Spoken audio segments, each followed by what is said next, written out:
I'm sharing my very first video tutorial for Altenew as part of their design team.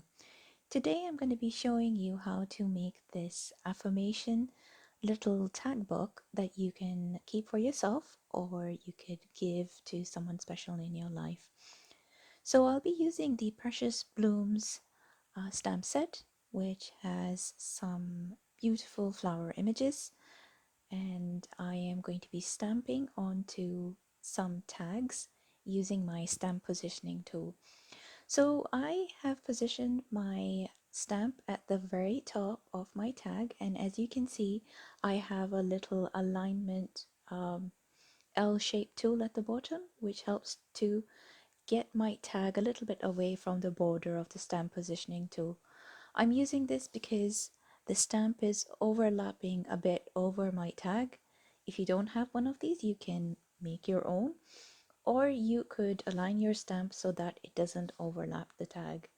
So the reason I'm using a stamp positioning tool is I want to be doing a lot of stamping, and this makes it easy for me to do a lot of stamping in the same go, and I can be sure that the stamps will align every single time. So I've stamped the top and the bottom of my tags, and I've created some extras which I can use for other projects.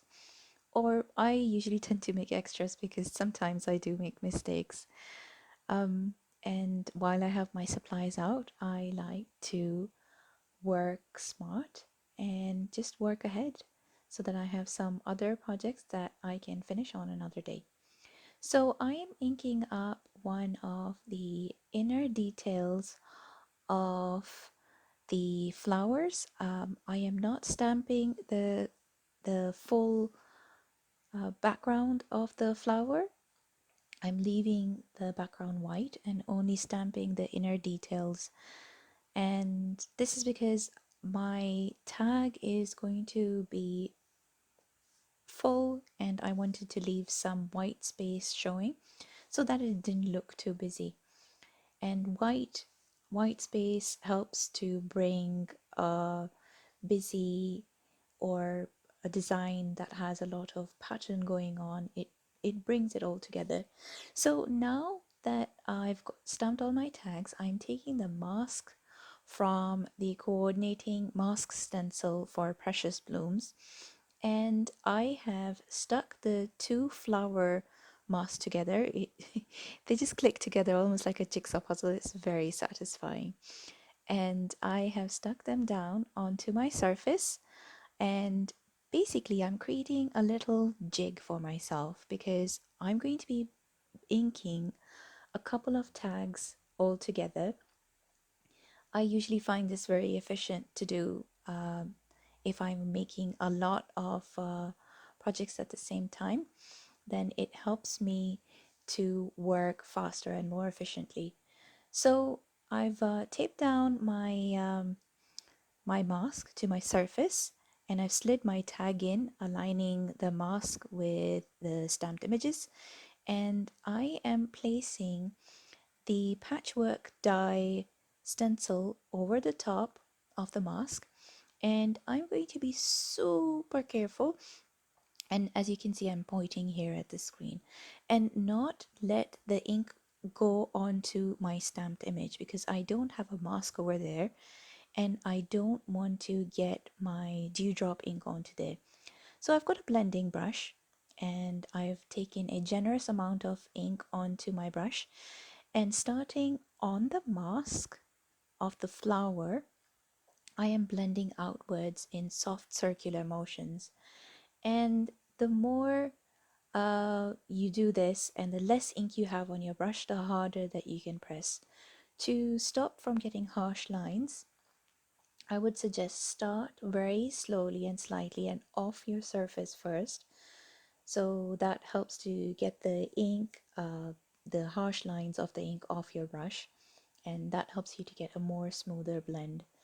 So now I've flipped it around, aligned my flower mask with the tag and the flower stamped image, and again I am lining the Patchwork Kite stencil, and I'm continuing blending the lower half of the tag. And as you can see, I'm being careful again not to get any ink on the top part of the tag. I thought that I would do a video showing this because as I was writing the blog post for this, it does get a little bit complicated in writing, but as you can see in the video, once you've thought a little bit more about where you want to place everything, the process is quite easy. So I've die cut some gold cardstock, and I've used the Mega U die and die cut it 3 times. I decided to make 3 um, pages for my tag book in the end, and I'm going to be stamping using the Sentiment Strips 2 stamp set, which is full of some really thoughtful stamp sentiments that you can use for cards. You can use them as gifts as well, as a pick-me-up for yourself as well. I am gluing down the U gold die cut at an angle because I wanted it to not overlap the edge of the tag. If you want, you can overlap it. I would suggest making a slightly thicker die. If you want it to be more durable, you could die cut it several times and layer it up and stick them down, and that will make it more sturdier.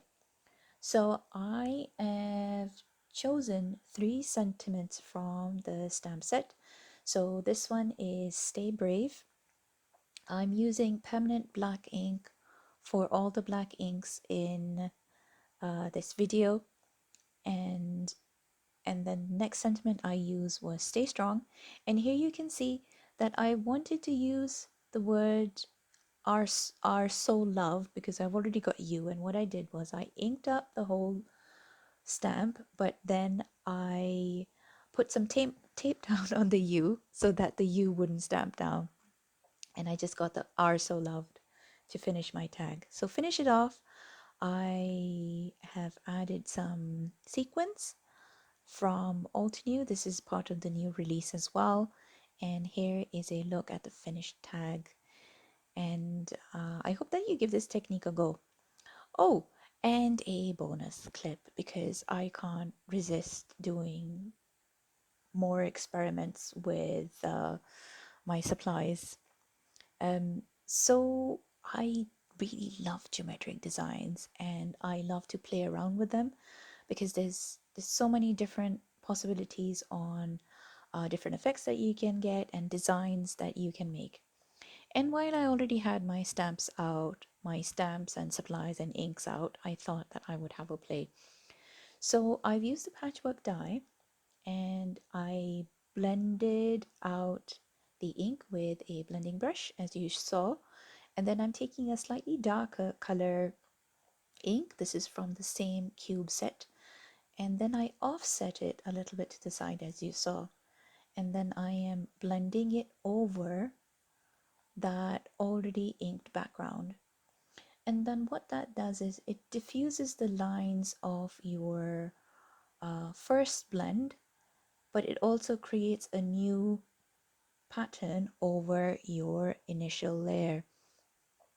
And that is another way that you can get more out of any geometric stencils that you have, or even stamps. If you have a stamp positioning tool, then this is easy to do as well. So here is a closer look at the stamp, the stencil design. I left it fairly simple, and here are the complete set of projects that I made. I hope that you enjoyed the video and give this technique a go. If you have any questions, please leave us a link on the blog or on the YouTube channel. Thanks. Bye.